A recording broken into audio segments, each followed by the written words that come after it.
5-star James. I don't care what stars they give you. You're 5-star. You've been a 5-star. Which is much part there. Listen, man. University of Miami fans want to know one thing.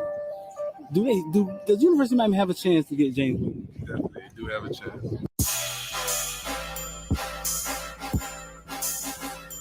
Welcome to South Florida. Yeah. Welcome to South Florida. Welcome to South Florida. Welcome to South Florida. When you on the field, is it pregame? Like, is it ever? Are you ever afraid? Does you ever feel fear, or do you ever feel pressure? Nervous. You ever feel pressure? Not one bit. None of that. No. Who's been your tough defender? Like, who's guarded you the tough? Yeah, who's the toughest person to play? I don't see nobody. I knew this. Nobody. Man, he was gonna give us the damn hood.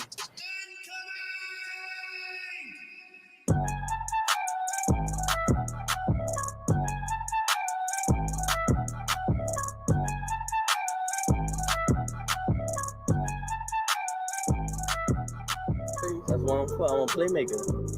I love receiving. I love to catch the ball. I love to go over people's head. Yeah. You know, so I just got to do what I do. University of Miami, they land you, and then they land the number one. We call him football player, number one player in the nation, James Williams. Yeah. Both playing the same position, right? How do you envision that working? Are they telling you how that's gonna work, or? Well, I feel like me and James two different safeties. Uh huh. And I'm more of the ball hogging safety. He's more of the rangy playing, like you couldn't say like in the box, but like a striker position, strong safety. Right. And I'm more of the free safety. So I already know in practice that's gonna just build great competition. And when the game comes, it's gonna be easy. That's what's Because up. I know we go hand in hand because it's like we're the same person. Right. So he has like his strengths and weaknesses, and I have my strengths and weaknesses. And we're gonna he can feed off of me, learn how to, I guess, be more of the free safety, and then I can learn off of him, be more of like a closer to the box safety. Right. So I feel like we're just gonna make each other better. Yeah, James played free safety. He wanted to play free safety, and he was big on that. But James don't never be back at free safety. James be close to the line, the linebacker sometimes. You know what I'm saying? But Yeah, that's his. That's just him yeah. helping his team win. That's his chess. Yeah, that's it. That's him playing chess with the team. I told him Yeah. I covered James since he was that big, bro. I've known him all his life. I just feel like every time it's just man on man. If he wins the battle, then that goes to play. He doesn't break on the run, or if this person like doesn't take that step, or certain things. It just, I feel like you beat your man every play, then you got the best chance to stop any team, or vice versa. Yeah. Yeah. 5-star. Lean loyalty. 6'12", 276 pounds. Yeah. After that, I just started going crazy. Tackles after tackle. Yeah, the first play was like a tackle for loss, like 6. Yeah. Dog, they didn't touch you, like. Yeah, like they did. Explain to me, dog. Like, what is that about? Like, how do they not? You 6'5", 300 pounds. I mean, Is it something? Is it a swim move or something you do? Like, they don't see you. You're teleporting. What's going on? I'm too fast for it. Long. They don't realize you that fast when the game starts. Like, I'm gonna be the best player on the field. Like, I just gotta show the world. Like, I'm the true 50. I'm the next 56 up. The next. I'm gonna just go crazy this year. Like, show people like, wow, at 56. Like, show them like I want to take care of my mom. I want to put in a big house, stupid cars, big pool in the backyard. Put on for my brothers, my nieces and nephews, like coaches. I think all of them boys for like having me here at this like position that I'm in now, cause like it took hard work and dedication. Without all of them to guide me in the right path, I wouldn't be here today. So I think all of them for like helping me out. Like, yeah.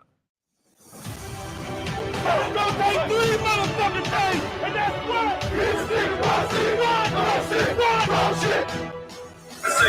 Big time players step up in big game.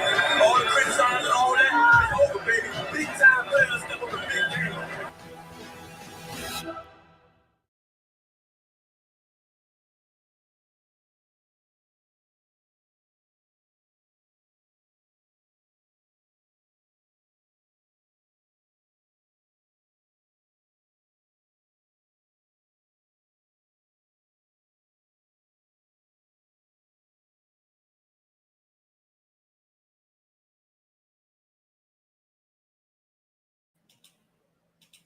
What's good in the hood, man? What's good in the hood, boy? Y'all in here with me Friday night, boy? If y'all in here with me Friday night, boy, that means y'all ain't got no life, boy. I ain't got no life. Y'all in here with me on a Friday night. What's good, man? This D, man. We're going to talk about everything with Bitcoin the ball, man. We ain't going to be real fast, man. We're going to get in here, get out of here. First of all, you want to get down with IOD Squad, Investor Die, 786-405-9499. I don't like when it be on light, man. You get this thing popping, man. There we go, man. I know y'all can't even see my face no more, huh? This thing stopping, man. 786-405-9499. We're going to get in here and talk about this spread a little bit. I'll talk about everything from Bitcoin to ball. I done coined that, huh, man? I'm gonna give me a t-shirt that say Bitcoin. Give me a t-shirt that say Bitcoin to ball. Might sound corny. Which, man, let me know where y'all from in the comment section, man. Where y'all from? A lot going on. Shout out to the IOD Squad. We got 157 in there, man. About to get to 160. Shout out to the members in the member group. Got the morning breath show at 8 o'clock tonight. Rich, what's good? Y'all want to ask a question, man. Y'all want to ask a question, man. Come through. Ask a question. I'll put the link up there, man. Do something different, man. I'll put the link up there, man. Y'all want to come through and ask a question.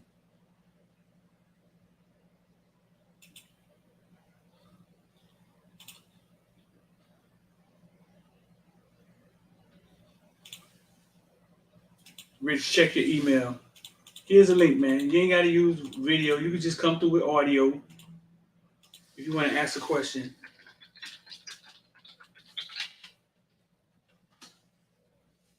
If you're trying to get down with IOD Squad, I'm going to put that link. I'll put that link in the comment section and pin it to the top. Listen, I don't really say nothing about donations, man, when I come on here ever, man. But if you guys want to make donations in here, man, go ahead and shoot them, man. I ain't the one talking about, man, YouTube take 30% of the money. Man, I come in here, I create and we run, man. So, man, feel free, man. You want to send donations, it's up to you. I know some of y'all hit me up a lot. Y'all want to donate. Y'all want to support. Whatever you do. Buy a can, a case of Edge. It all goes toward what we're trying to build, fool. So, we totally appreciate it. But here we go, man. IOD Squad. I'm going to pin this in here.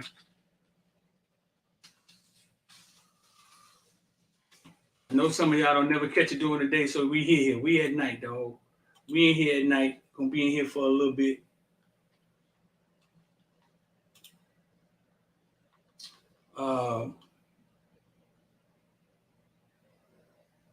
David Lane say, sorry, man, I'm late. What's going on? Nothing yet, David Lane. But just listen, man. I don't know when this spread came out. You know what I'm saying? But spread came out. Texas A&M by 9. All right. The Hurricanes, everybody knew head coach Mario Cristobal would take the field against Texas. Cooper was not filled that big. All the Hurricanes finished just outside of 75 of success rate and finishing the drives. Let me see. I want to see what they say. But Texas A&M will also be under new management with the departure of defensive coordinator Mike Elko, who is now the head coach at Duke. From a scheduling perspective, the game comes after an opener from a former FCS National Championship Sam Houston in Week 1 of Appalachian State. Head coach Jimbo Fisher will not overlook the Canes. They talking about us like that, dog.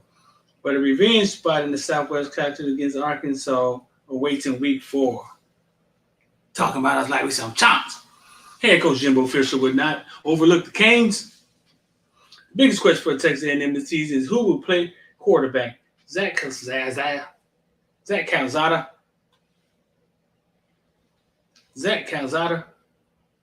transferred within the conference, and Haynes King returned from an injury marred in 2021 season. King did nothing to separate himself from LSU transfer Max Johnson during the spring game.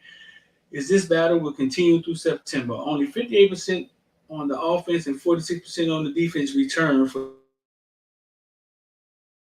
College Station. Did they give us a number? Gaddis allowed run, blah, blah, blah. Miami returned 79% of the defensive unit. They give us Miami returns more than 65% of the offense, 79% defense.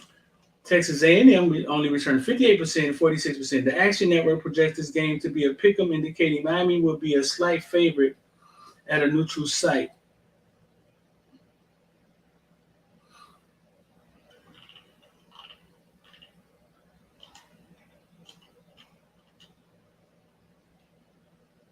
Texas A&M young offense will look to grasp the pro-style offense, while new offensive coordinator DJ Durkin will call a 4-2-5 scheme. But everybody run 4-2-5 scheme. Take the Hurricane comfortably through 7 all the way to a field goal spread leading up to the monster non-conference game.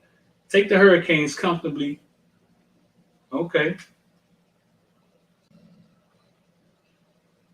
So basically, Action Network saying they like the Canes cover the 9. How y'all feeling about that? Shout out, there it is, man. Shout out to Mr. Fun with the $5 donation, man. Like I say, feel free to hit a donation, man. Zoe Pound, what's going on, bro? Yo, what's going on, man? What's up, man? I was reading this right up on Miami and Texas A&M. Texas A&M favored by 9. Action Network saying they'll take Miami. What you thought the spread would be? You thought the spread would be something like 9? I mean, to be honest with you, we got a lot to prove. I mean, they beat Alabama last year. So coming into this one, I would say I was more so looking at it as a 2-touchdown affair. Maybe going A&M's way, but it just depends. This game right here is all about mindset, to be honest with you. And we'll see if all the things that the kids have learned from Mario, from all the guys coming back from the days of old, and if they really have taken in the mindset that's needed in order to win, because they can go down there and pull an upset if their mind is right. But and one thing I'm not doing is I'm not saying that their mind is not getting right. I'm saying that definiteness or that dog, however you want to call it, in order to really look at your opponent in the eye, no matter how big they are or small they are or whatever, and say, "Look, man, I'm about to kick your ass." Right. That's what the Canes had, and I know that mindset isn't built inside of a person overnight. So as long as especially when you were doing something else, when you come in, that all those kids that say we bring it back they were taught different things. Right. So I mean, if it's less than 14, I would almost if for some reason if they lost by 9, I would most definitely say that the mindset is definitely creeping in there. Because if we had somebody else at the helm that we had last year at the helm, shoot, it would definitely be a double-digit loss. Let's put it that way. I don't know if I thought about the spread, but if you take a look, right? Let's do this. The one thing that everybody saw, thought y'all heard that, but y'all didn't. Last year was them beat Alabama. Mm-hmm. But let's look at the rest of their schedule. Let's take a look at the rest of the schedule. Uh-huh. Colorado, Kent State, they won 41-10. Let me see. Am I sharing this? Okay, y'all got it. Colorado, they won 10-7. Colorado wasn't world beaters last year, were they? No, they weren't, and that's what I'm saying. Like coming into the Miami game, if A&M is asleep, and it's a game like this with what we're doing on offense and all the running backs we got, if we get a lead, we're closing that thing out. So they started off kind of rough. Like they started off 3. Then they 3-0. Then they lost to Arkansas 10-20. They lost to Mississippi State 20-26. And let's highlight that too. Let's highlight Arkansas. What did Arkansas have that made them victors over Texas A&M? They had a very dynamic offense. Mm-hmm. They had a run game in which the running attack came out of different formations. So they had different schemes. And that's the one thing that Arkansas has in that offense. They throw like 50 schemes at you. The schemes are always different. And what happened with Arkansas late in the season is that even though they had all these different looks, people started understanding that even though they got all these different looks, Mm-hmm. they only got 3 or 4 plays for real. Like they got the dude that went in the draft. I think his name was Jalon. They got him. And he's a big body receiver, so just throw it over somebody's head and boom, that's 10, 15 yards or a touchdown.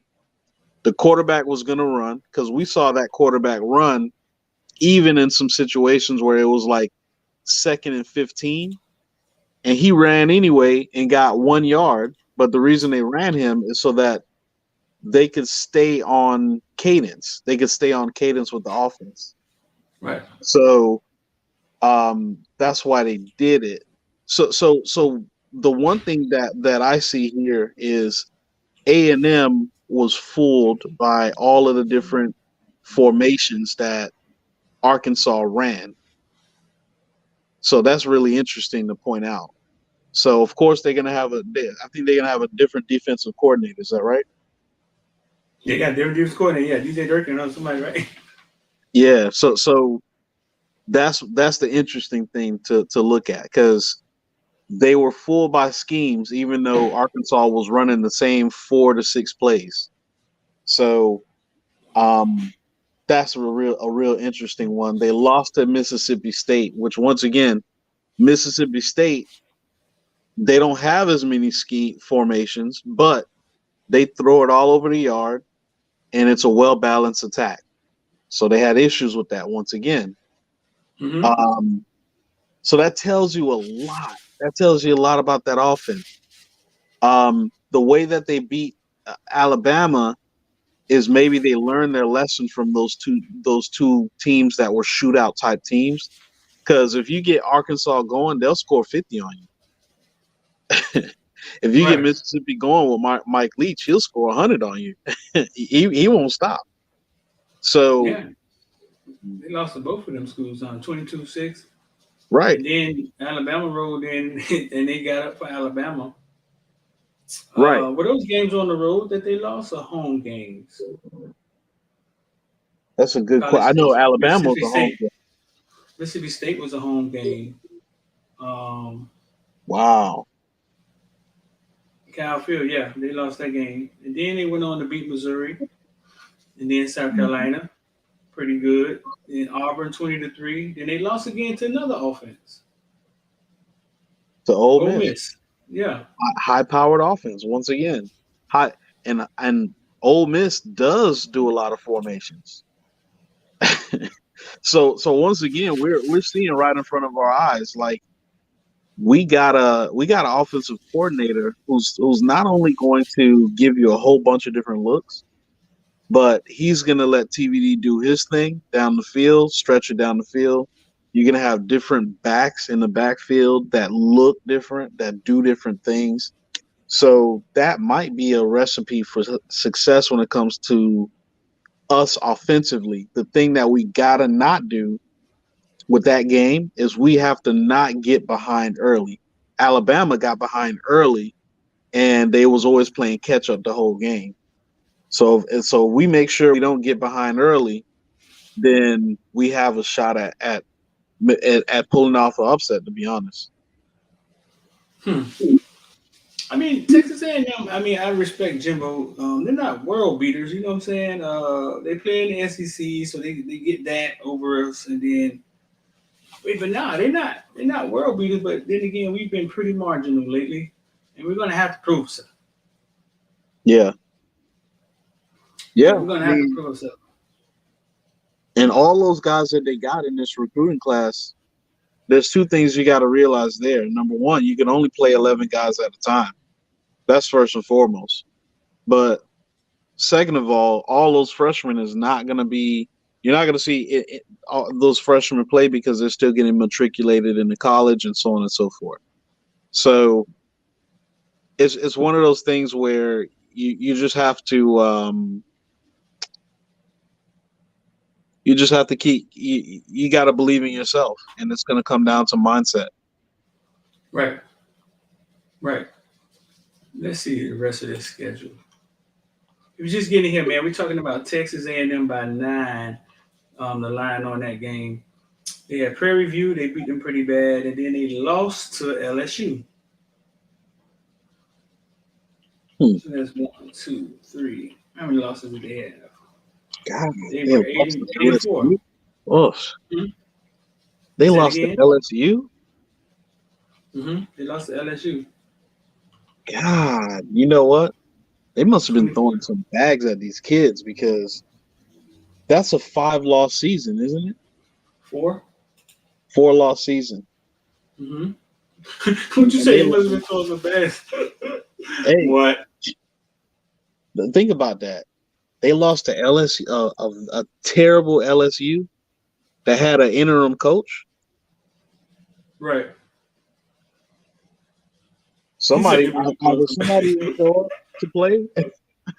He said they must have been throwing some bags. Hey, That's I'm how you telling feel, you, dog? they had to be. Either A&M did not show up to play, or LSU thought that this was their Super Bowl. Yeah. So I mean, was their playoff.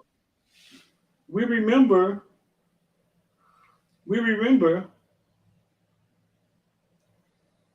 the Alabama game, and we remember that game because we all watched it. You know what I'm saying?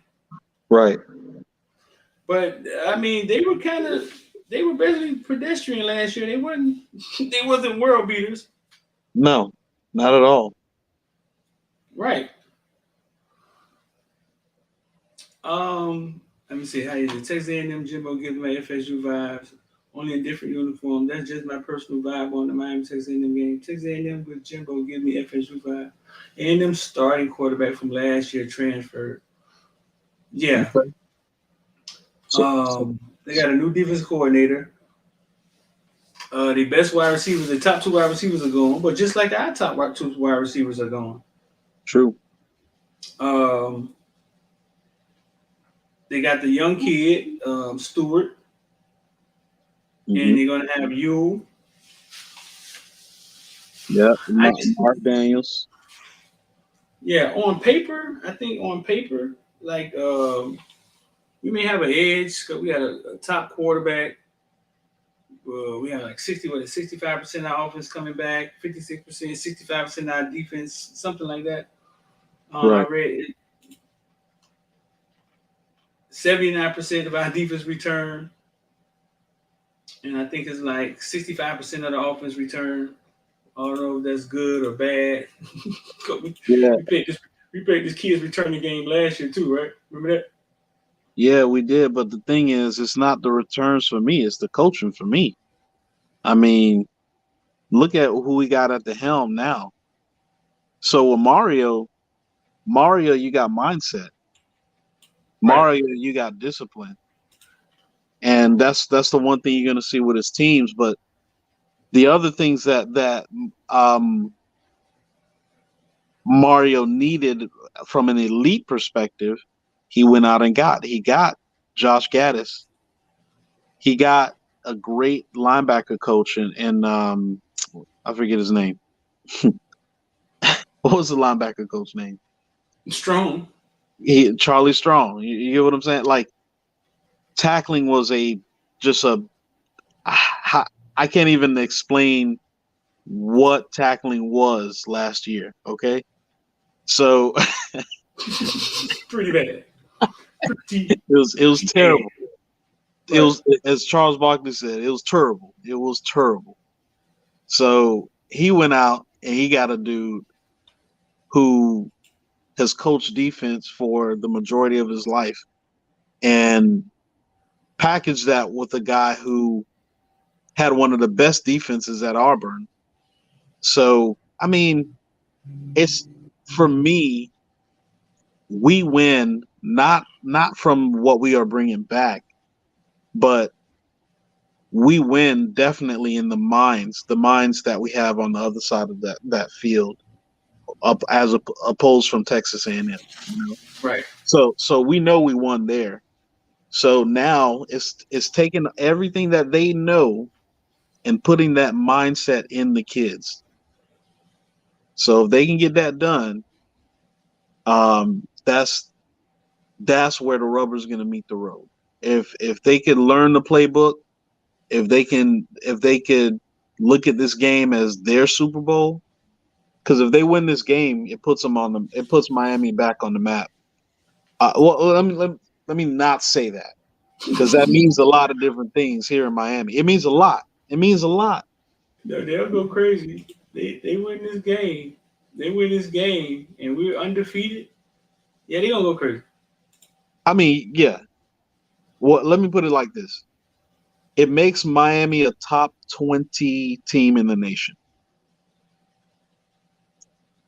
in the year 2022.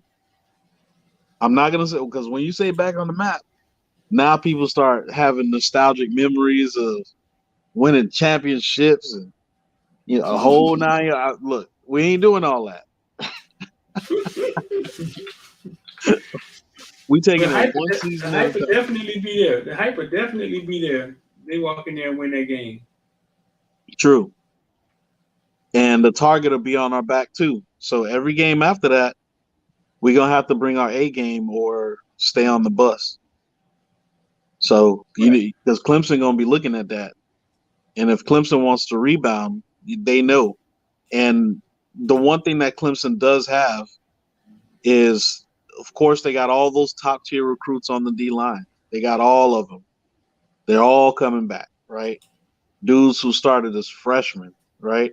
Right. Mm-hmm. So that D-line it's a whole different animal than Texas A&M D-line. I tell you, it is what it is.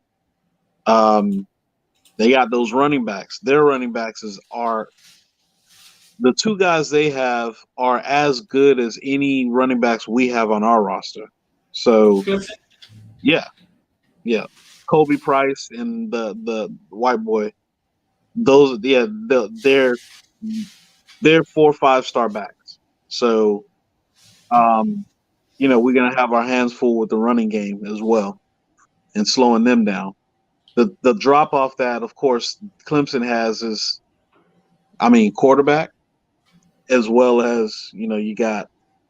I don't know what they got at receiver now, so that's going to be their drop off.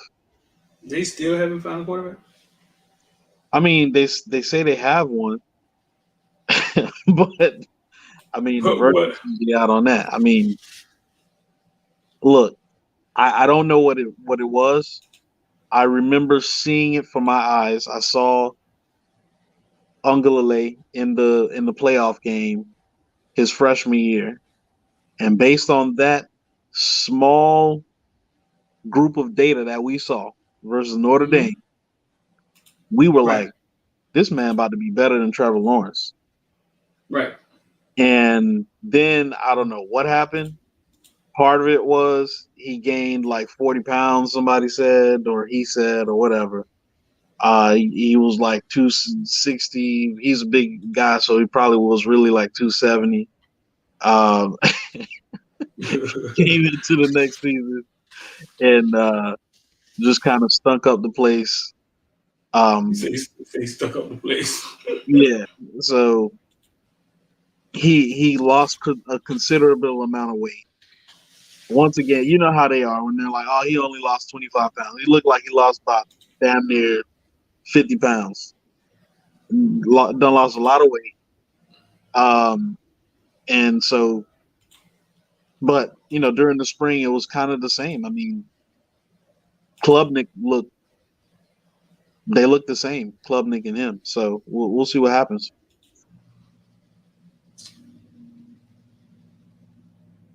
My concern about the Clemson game, now that we bring it up, I've said it before. it's just, man, they treated us like kids. Like the last 3 times we faced them. Right. Yeah, they treat us like children, and a lot of those kids are still here. We just said the percentages of the guys that we bring back. And it's just mentally, man. Mentally, are we ready to go in there and stand up to them, like knowing what they've done in the past? Can Mario get all that flushed out? Can the staff get all that flushed out? But that game is later in the season, you know what I'm saying? So it's going on how things are going. Will probably be the deciding factor of that. Yeah, injuries as well. That's going to be a deciding factor. Right. And I'll tell you what, though. What's up? I remember, because remember, I went to Clemson, so I was, there before, Dabo was there and all that. So I remember what Clemson did. The formula was simple because everybody liked each other on the team. They liked the coaching staff. But what they did was they had to find a Goliath, right? They had to find an arch nemesis that was good or better than them, that was really going to make them have to step their game up. And I'm reading a book called Atomic Habits by James Clear, and it talks about the way that you get better is you find somebody that is just a little bit better than you, not quite better, but just a little bit better, and you just exert that small amount of effort in order to overcome that one obstacle. And when you overcome that one obstacle, you then look for another obstacle to overcome that's slightly better. Because if let's say this is what we've done in the past. Last year we did it. We like, man, Alabama first game, line that shit up, let's go. Right? And then we go in there and we take a beating in a quarter and a half. And what the kids do? I'm not saying the kids quit, but what I'm saying is everybody noticed that we were being outclassed, right? Right. And that's too big of a chunk to try to bite off, especially when your coaching staff is not as good as theirs, and their D linemen look like they came from the New England Patriots just to play with their homeboys on a Saturday. Like, it was just different.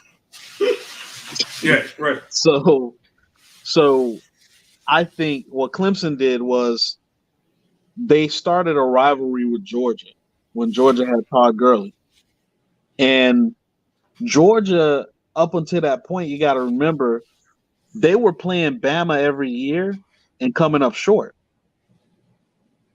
So Georgia was not Bama. They was coming up short, but they were the second best team in the SEC though.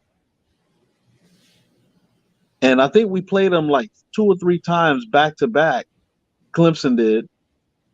And the first time Clemson lost, they lost, but it wasn't by a big margin. I think it was by like 7 or 10 points. But that loss gave them confidence that they were going to get back to the ACC championship. Right. Because they were like, the same thing. Going into the season, they were the underdog in that game. The second year they come back and they beat Georgia. The third year they come back and they beat Georgia again. So after beating Georgia, the second best team in the SEC, they like, all right, line that shit up, Alabama. Let's go. So they took that small incremental win, and then that's when they were like, look, we belong in the playoffs. We're the ACC. We belong here. So we're gonna have to do the same thing. We're gonna have to. You were there when that happened? Say it again. You were there when that happened? Did you ever attend Clemson or you did online? I attended Clemson. Or you actually went to Death Valley? Yeah. Yep. And ran down the hill?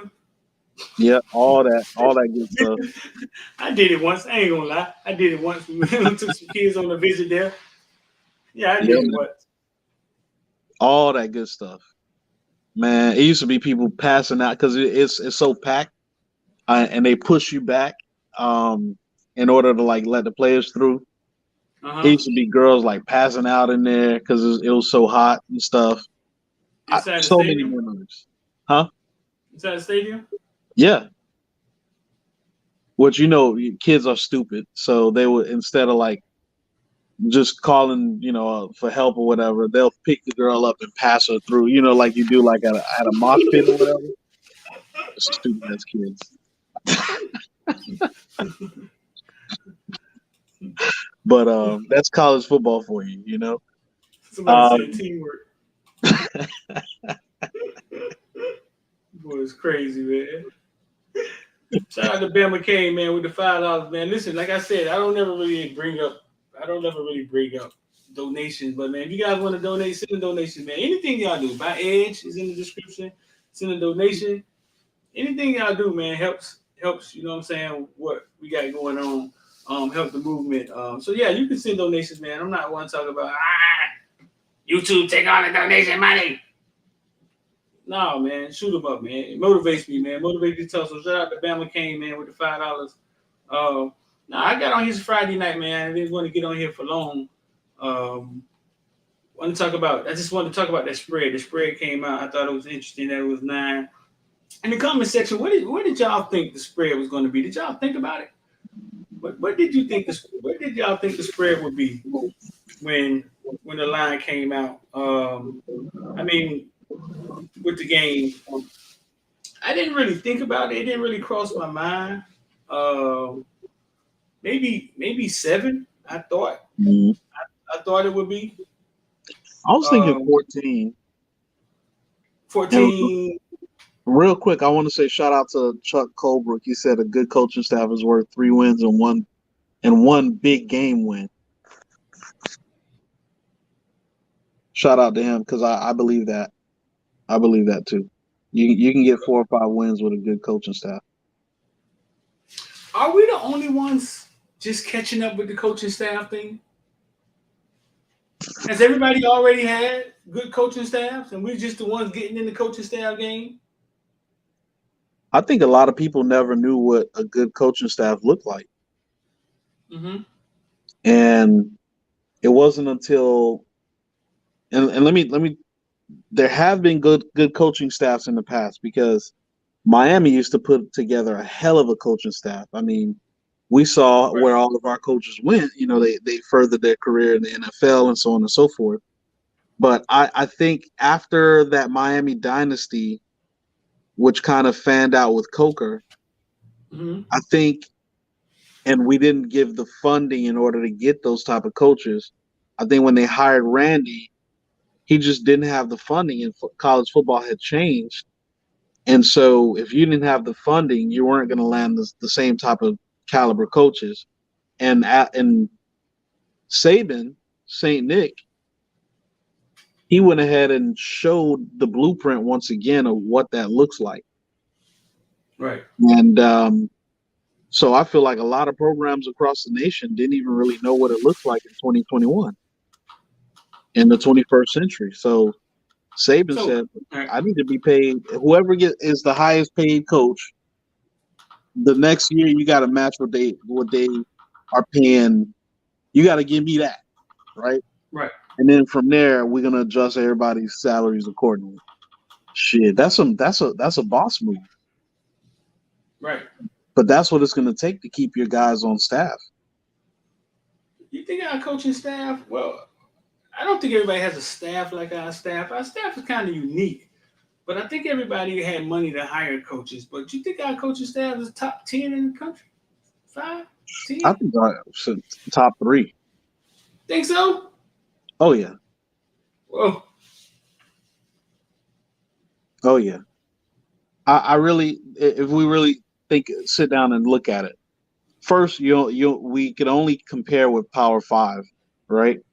So if we go to Power 5 conference wise, you look at the Pac-12 Mario's no longer at Oregon. They do got some folks from Georgia over there. You look at USC, they got Lincoln. I don't think Lincoln has been in college football long enough to really pull some of those gray-haired, grizzled guys, and therefore he doesn't have them. He might have a clever guy here and there, but it's mostly going to be new guys, right? A&M, Texas, they got Sarkisian at the helm, so they're the only ones who could kind of do what Mario did, really, and what Saban does every year. But I think the philosophy isn't 100% there. LSU hasn't done what Mario did. So yeah, we're only comparing ourselves from a coaching perspective to in Alabama. Now, here's the thing, though, with the new NCAA rules that they're trying to implement or try out or test or whatever, I don't know. If they open the floodgates and say you could just have anybody on your staff, right, then that might, things might change.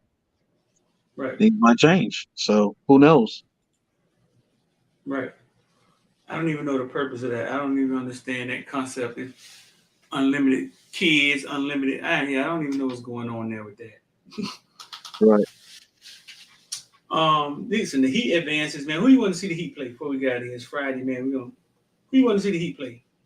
Milwaukee or the other guys? Milwaukee, they're playing. Who's their opponent again? Boston, right? Boston. Yeah, Boston well, you got to go with Giannis, man. You got to go with Giannis. You want to see the Heat play against Giannis? Yeah, I mean, from a Heat fan perspective, because I'm a diehard Miami Heat fan through and through. No, I don't, because I don't want to see them play Giannis.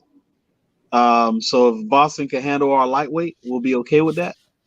But for entertaining basketball and for a playoff that everybody watches and enjoys, I'll say, hey, we got to take one on the chin and beat them too. Then line them motherfuckers up. Line them up. I think Giannis them have more. Giannis them won it all last year, right? Yeah, he won it all. Yeah, I think the year before we knocked them out, and then they came back, won it all. Boston haven't won it all yet, right? Nah. Some young boys. I'll tell you what, with Giannis though, Giannis is kind of scary because Giannis is what Embiid will be when Embiid grows up. What I mean by that is Embiid, I don't know if it's a training thing. I don't know if he just plays more physical, which I doubt. But he's usually hurt down the stretch. Kind of like, homeboy over in LA with LeBron. He's kind of hurt during the stretch. So I would say that Giannis is getting into that stride where he's starting to become the MVP of the league. And he might be in that form for the next 4 to 5 years. So he's a problem. No, he is a problem. He is a problem. Yeah, I would rather him face Boston, man. He has a really deep team, man. I think they got a good chance to make a good run at this, man. Really, really deep team. Really deep team. I'm looking forward to that, man. Who's playing right? It has to be somebody playing right now, huh? Let me check the score, man. If y'all just getting here, man, we're just talking about Texas A&M favorite. Boston is up 63-48. Damn. So they're gonna look like they up 15 in the third. So they tie it. If they win, it goes to Game 7. Wow, that's interesting. Because if I remember correctly, I think Giannis and company won 2 straight. If I remember correctly, at the beginning of the series. So that's really interesting.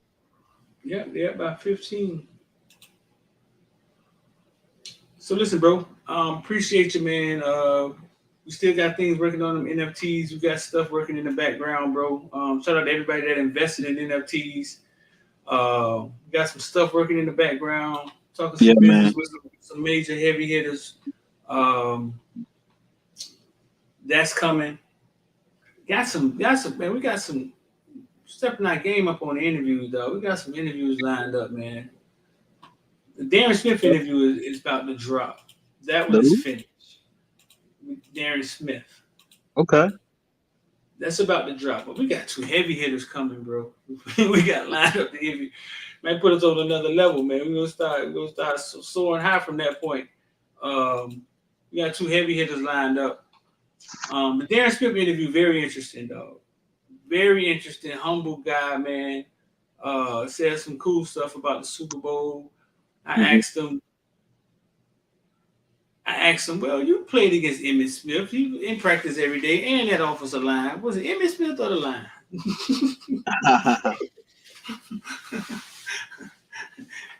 and basically, I mean, give y'all a preview of it. Basically, what I got out of it was, it's kind of like saying, when you ask that question, you're trying to say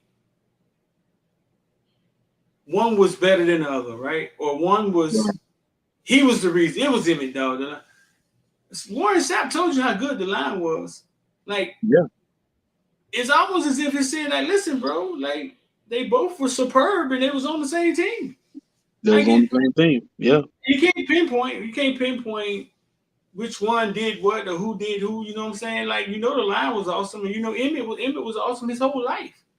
Man, think about this. Emmitt had how many yards? 18,000 yards. Yeah.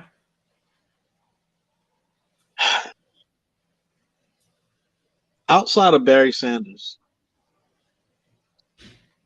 I mean, you could even think about Frank Gore. Even Frank Gore's around what, 15,000? 15. I think so. Let me see.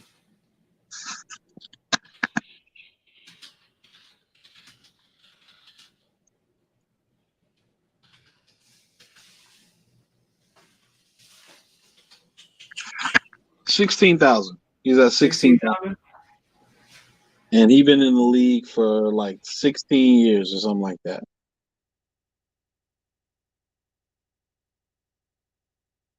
I mean, he's number 3 on all time, I think. See, because you got Walter Payton, who's at 16, 7, 26, Emmitt Smith. And yeah, so he's right, he's close. But I'm not going to go into that. My point in what I'm saying is this. In order to get to that many yards, I mean, Edgerrin James, on your interview on Footballville, before going into the Hall of Fame, he said it, man. Do you know how many backs run for 1,500 yards in 5 seasons straight? Not a lot do. Right. You got some backs who will go for 2,000 yards 2 seasons straight, and then the next year they run for 1,000 and they break something. Right. So it's very hard to run for 1,500 yards for 5 seasons straight. But the beauty is just like when you talk about a quarterback who has 2 great wide receivers on his team, right? So when you have that combination of a great line and you're a great running back already, and you could already get 1,500 yourself, it gives you longevity. It gives you the opportunity to do that back to back. And yeah, so you can't pinpoint one or the other, but I'll say they both gave and for the running back too. Think about this. If you got a back that's putting up the numbers that Emmitt Smith is putting up, you may not be the best lineman in the league, but y'all getting it done. Guess what? You ain't gonna get cut. Right. So y'all helping each other out. Right. So this is a beautiful thing. Yeah. No, that's one of the questions I asked him. I asked him a couple. It was a great interview, man. Took us back to that time. A lot of stuff, man, that you're not gonna remember, man. He talk about the Vandover hit. He kind of breaks it down on how like it wasn't luck at all. You know what I'm saying? He breaks it down like how he knew. And I was like, did you see it? Like, did you actually see the hit? Like, he could have been doing something else. He said, I saw it. He said, like, I saw it. I stood over. He said, I saw a little bit of blood coming out of his nose. I was like, yeah. But Darren Smith is he's like a minister. He's like a what is it called? What is The chaplain. Yeah, he's like the chaplain for UM baseball team. Okay. Right. So he's like a humble guy, man. Great interview. That's gonna drop, man. So man, we got some stuff coming. Some stuff coming for y'all. I just wanted to get on here and talk about this spread, man. Appreciate y'all. Anything else, bro? Nah, man, that's it for me. All right, man. I'm gonna hit you up. All right. All right, man. Take it easy. Yeah, man. So that's that. We'll be dropping that one soon, man. We got a couple videos we got to drop. Appreciate y'all, man. Make sure y'all like and share, man. If you want to get down with IOD Squad, Investor Down 786-405-9499. We still getting 3% a day on COTPS. Still getting 3% a day on COTPS. It's in here somewhere. I got a funny video I'm about to show y'all. Stay right there, man. Don't go nowhere, man. Stay right there, man. I got something funny to show y'all, man. It's hilarious. I thought it was hilarious, man. Only the G's probably would be able to relate to it. But I thought it was hilarious, dog. COPTS, man, almost at 5,000. Almost at 5,000, bro. Started at 3,000, 3% a day, big dog. We're almost at 5,000. 3% a day we getting. They had a little glitch in the withdrawal thing. I didn't even bat an eye at it. You know what I'm saying? They had a little glitch with this SMS withdrawing system. The group, we got a group, man, that's in a lot of these little things. It's not just COTPS, it's a lot of these platforms. They did some research on it, man. I didn't even look at it because I've seen crypto slow up when the volume gets high, and we all know what just happened with Bitcoin. Went down, and then Luna went down. So I didn't really bet an eye. I've seen crypto transactions take a day, but those things are getting better. But we getting 3%, man. I wouldn't want y'all to miss out on it, bro. It's up to y'all. Y'all want to jump in? I'll put the link. Let me see. I'll put the link up there for y'all. So it's up to you, though. Listen, I ain't in here trying to force nobody to do nothing. I just here to tell y'all and inform y'all. I know. I used to be scary, too. I ain't even gonna lie. I used to be scared of everything, too, because I thought the only way you get money was to work hard for it. That's what I thought. You feel me? That's what I thought.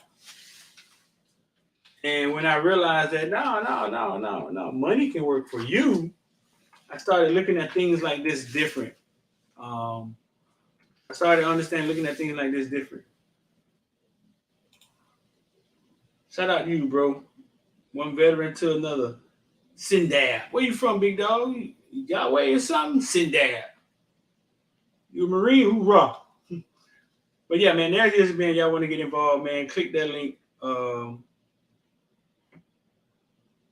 If you want to get involved with it. I said I had something funny to show y'all, huh? Let me see. I don't even know if that's the right link I just gave y'all.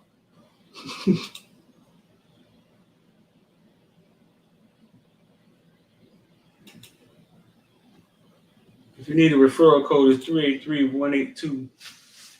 If you need a referral code, 3% a day, man. I've been getting it for 3 weeks now, 2.5 weeks. Crypto arbitrage trading, you just clicking buttons. That's something funny to show y'all before we get out of here, man. This is hilarious to me, man. I thought it was hilarious. And only the G's gonna relate to it. You know what I'm saying? Boys who've been in the trenches out there chasing women. I thought this was hilarious, dog. Let's see if I can find it.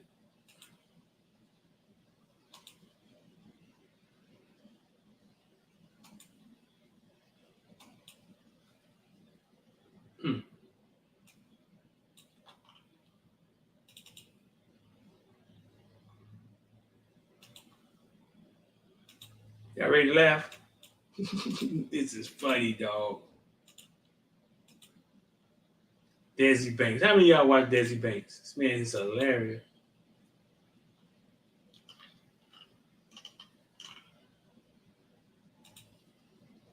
This man is hilarious, man. Well, part of the food. is. Boy, I know. Wait up, wait up. What? Think I ain't finna try that? You want to try that again? Try that again. We'll do that again. Well, part of the food. It sure is. Boy, I know damn well she just put that motherfucker on me. What? What? Think I ain't finna try that? It's crazy. Boy, I got to start with the hand and she don't move my hand. Boy, I swear to God. Ooh, I swear to God. Crazy. Oh, it's a wrap. Oh, it's a wrap. Roll that motherfucker one time. Ooh, yeah. That one pilot ain't gonna believe it. I'm gonna try the other move. You know, you gotta try to feel. Ooh, she is not moving, but it's right. I'm gonna try that last thing, bro. If she let me pull this out, it's over. It's over. Here we go. Ooh, she ain't doing that. Oh, when she gonna help me? What is over? Well, part of the food. It sure is. Boy, I know damn well she Well, just put that motherfucker on me. G's, boy. Only the G's. Only the G's relate to that, dog. Only the G's relate to that. Look at the first comment. The first comment say, let me see. Oh, these comments on here. Let me see. These comments on here in the wrong section. But the first comment, the number one comment was a girl saying she wanted to do that anyway. They had like 13,000 likes. She is not moving. I'm trying to land little thing right here. Listen, man, Friday night, man, y'all going out in front. Hey, my girl was like, that's what y'all be thinking? My question was, what are you thinking? like, you know what I'm saying? If it could be easier, how about you help us out? You know what I'm saying? That's what we be thinking. That's why we get mad when y'all give it up to somebody else. Because it's all on you. Y'all call the shots. We back there hoping. Boy, she let me put my hand on that thing, boy. Friday night, man. Listen, bro. I'm about to get up out of here, man. I'm D. Listen, 786-459-9499. Just click the link up there on top of the YouTube. Listen, don't put off something you could do today because the rest of your life could be seconds away. I'm D. I'm out of here, big dog.